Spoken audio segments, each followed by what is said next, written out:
Welcome back to Mala Speak Sunday, brought to you by Picture TV. If this is your first time here, welcome.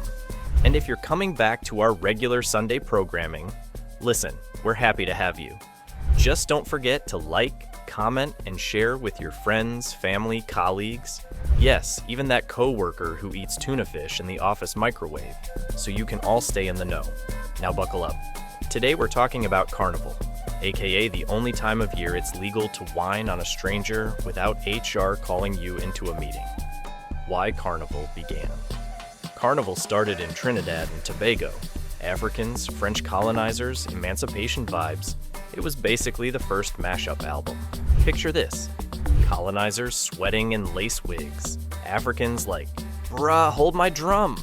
We're about to remix your funeral procession into a soca concert. Boom. Freedom, rebellion, and whining to the ground. Translation? The first hot girl summer didn't start in Miami, it started in Port of Spain. Why New York got Carnival?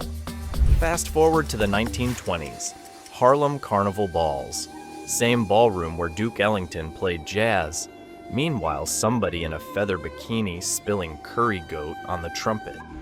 By the 1940s, Jesse Waddell was like, enough. Let's take this outside. But Harlem parades in the 60s? Shut down. Why?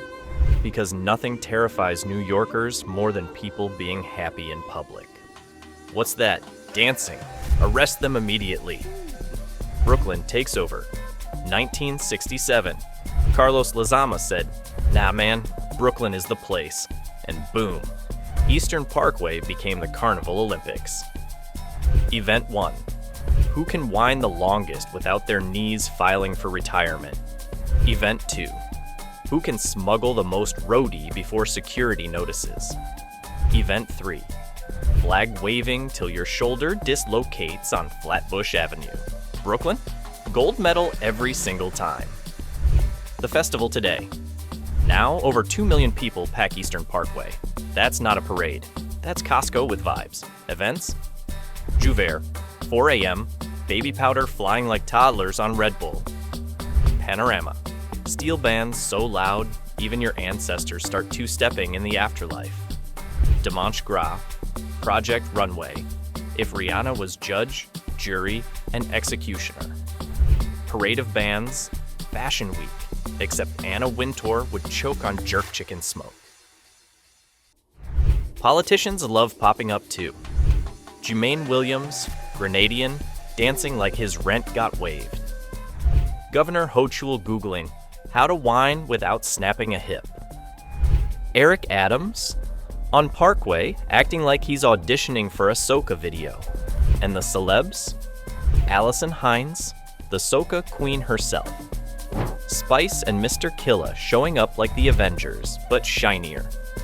Even Carly Red from Love and Hip Hop, because let's be real, Carnival drama makes TV drama look like PBS. Roman roots, the plot twist. But here's the plot twist. Carnival goes back to Rome. The word carnivale means farewell to flesh. Basically, yo, put down the oxtail, Lent starts tomorrow. Romans had their own carnival. Saturnalia. Masters served slaves for one day. Slaves were like, cool, but what about the other 364? Bacchanalia. Wild, drunk, toga parties. Honestly, that's just Jouvert, except no feathers, just bed sheets from Target.